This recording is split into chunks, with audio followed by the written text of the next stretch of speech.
Gaza border पर Israeli टैंकों की तैनाती बढ़ गई है। बॉर्डर पर इजरायल की सैन्य तैनाती बढ़ी। इजरायल की गाजा पर बड़े हमले की तैयारी। अभी अमेरिका की अपील पर ग्राउंड ऑपरेशन की शुरुआत नहीं हुई है, लेकिन तैनाती को देखकर लग रहा है जैसे बड़े ऑपरेशन की तैयारी कर ली गई है।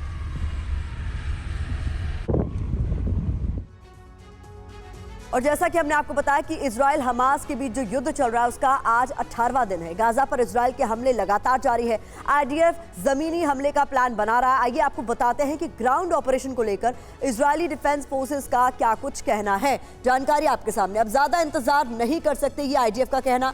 हमास को मिटाने के लिए हमला बहुत ज्यादा जरूरी है। इसके अलावा हमास के बुनियादी ढांचे को नष्ट करना भी बहुत जरूरी है, ये आईडीएफ का कहना। हिजबुल्लाह के हमलों के बावजूद हमले को तैयार। लेबनान सीमा पर भी हमारी पैनी नजर है, क्योंकि वहां से हिजबुल्लाह लगातार टारगेट कर रहा है। जमीनी हमले से पहले सेना गाजा के पास मौजूद है। हमने तैनाती की तस्वीरें आपको दिखाई। जमीनी हमले के साथ बंधकों को बचाने की भी तैयारी कर ली गई है। जमीनी हमले से हमास पर दबाव बढ़ाने की रणनीति है आईडीएफ की, इसीलिए एयर स्ट्राइक तो हो रही है, लेकिन कोशिश यहां पर की जा रही है कि किस तरीके से आगे बढ़ा जाए और जमीन पर हमले किए जाएं। इस बीच बड़ी खबर आपको बता दें, इजरायल जाएंगे अमेरिकी सैन्य सलाहकार। गाजा में जमीनी हमले पर करेंगे चर्चा। युद्ध विराम के खिलाफ है अमेरिका। युद्ध विराम से हमास को ज्यादा फायदा मिलेगा, ये खबर सामने आ रही है। लड़ाकों को आराम करने का मौका मिल जाएगा अगर युद्ध विराम होता है। ऐसे में युद्ध विराम के पक्ष में अमेरिका नजर नहीं आ रहा है।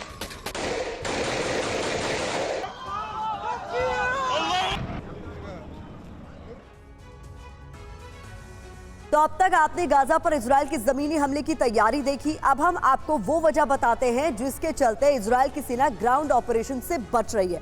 महत्वपूर्ण जानकारी आपके सामने। हमास के पास बंधकों का होना ये एक बड़ी वजह है। इसके अलावा बंधकों के ठिकानों का अब तक कोई अता पता नहीं है कि बंधक कहां रखे गए। हमास की सुरंगों की भी जानकारी नहीं है। उनके टनल्स उनकी अब तक रक्षा कर रहे हैं। हमले के लिए प्रशिक्षित नहीं है आईडीएफ। इसके अलावा इजरायल को आईईडी ब्लास्ट का डर लगातार सता रहा है। साथ ही साथ यूएस जमीनी हमले के पक्ष में नहीं है, इसलिए भी ग्राउंड ऑपरेशन में देरी हो रही है। रुक कर लेते हैं सुमित चौधरी का, लगातार नजर बनाए हुए हैं। सुमित, अब तक इंतजार इसी बात का किया जा रहा है कि ग्राउंड ऑपरेशन की शुरुआत कब होगी, क्योंकि आईडीएफ इस बात पर बार बार जोर दे रहा है कि एयर स्ट्राइक से कुछ नहीं होगा, हमें जमीन पर उतरना होगा अगर हमास का सफाया करना है।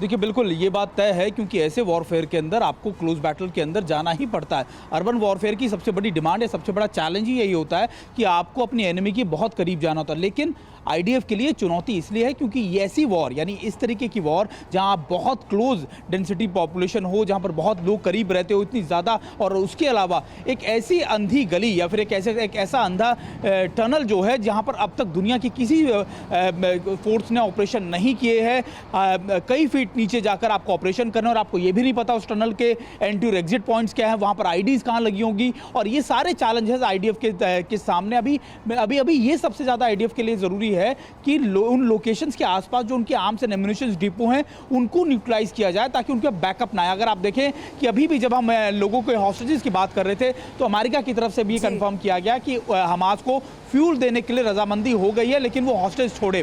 दरअसल यही चाहते हैं इजराइल की फोर्सेज भी कि अब जो इनकी रसद है, इनके पेट्रोल है, इनकी जो इक्विपमेंट है, वो कहीं ना कहीं काम करना बंद कर दें, तभी उनको न्यूट्रलाइज करना, उनको टारगेट करना ज्यादा आसान हो जाएगा। और अगर आप देखिए इजिप्ट की तरफ से जो साजो सामान जा रहा है उसको लेकर इजिप्ट ने साफ तौर पर, इजराइल ने साफ तौर पर कहा था कि हम सारे सामान को इंस्पेक्ट करेंगे तभी कुछ सामान जाने देंगे, यानी सिर्फ खाने पीने का सामान जाने देंगे, बाकी फ्यूल या दूसरे इक्विपमेंट हम नहीं जाने देंगे। तो ये क्लियर है इजराइल की तरफ से। बिल्कुल इंपॉर्टेंट बात आपने कही है। मनीष, आपसे मैं ये समझना चाह रही हूँ कि बंधकों का संकट इस वक्त बहुत बड़ा है और प्राथमिकता भी कहीं ना कहीं यही नजर आती है कि पहले हॉस्टेजेस को छुड़ाना होगा। अमेरिका भी इसीलिए शायद ग्राउंड ऑपरेशन में देरी कर रहा है, लेकिन हमास भी तो कहीं ना कहीं ये जानता है ना कि अगर वो अपनी शर्तें डिक्टेट कर रहा है, बावजूद इसके कि अमेरिका और इजराइल उसे आईसिस से कंपेयर कर चुके हैं, वो इसलिए क्योंकि उसके कब्जे में अभी बंधक है।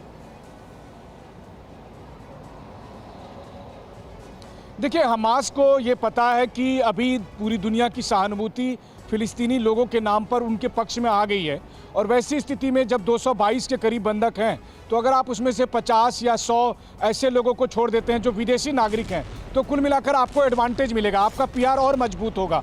और यही हमास की स्ट्रेटजी भी है। बस हमास केवल टाइम बाई कर रहा है, लेकिन हमास देर सवेर उन नागरिकों को जरूर छोड़ देगा जो विदेशी नागरिकता है या जो दोहरी नागरिकता है। हाँ, उसके बाद फिर हमास इजराइल के अटैक को रोकने के लिए अंतर्राष्ट्रीय दबाव बनाएगा कि देखिए हमने दोहरी नागरिकता वालों को छोड़ दिया है, हम इस वक्त इजरायली सैनिकों को नहीं छोड़ सकते, इजरायली नागरिकों को नहीं छोड़ सकते जब तक कि पूर्ण युद्ध विराम ना हो जाए। तो पूर्ण युद्ध विराम से पहले जो वो अपना एक तथाकथित मानवीय चेहरा दिखाने की कोशिश कर रहा है। आप सोचिए, जिस संगठन ने 7 अक्टूबर को 1400 लोगों को जिस तरह से कत्लेआम किया, उसके बाद वो 2 बुजुर्ग महिला को छोड़कर कहता है कि देखिए हम कितने बड़े मानवीय चेहरा है, बस उनको अब नोबेल शांति पुरस्कार ही मिल जाना चाहिए। तो इस तरह की स्ट्रैटेजी के साथ हमास आगे काम कर रहा है और बहुत हद तक वो इजराइल को इस मामले में घेरने में कामयाब हुआ आपकी तरफ है। से पूरी कही दुनिया गई है। इजराइल को कटघरे में रखकर उससे सवाल कर रही है। बिल्कुल महत्वपूर्ण बात आपकी तरफ से कही गई है, इसीलिए हम देख भी रहे हैं कि प्रोपेगेंडा वॉरफेयर की भी शुरुआत हो चुकी है। बहुत शुक्रिया मनीष आपका भी और सुमित आपका भी इस तमाम जानकारी के लिए।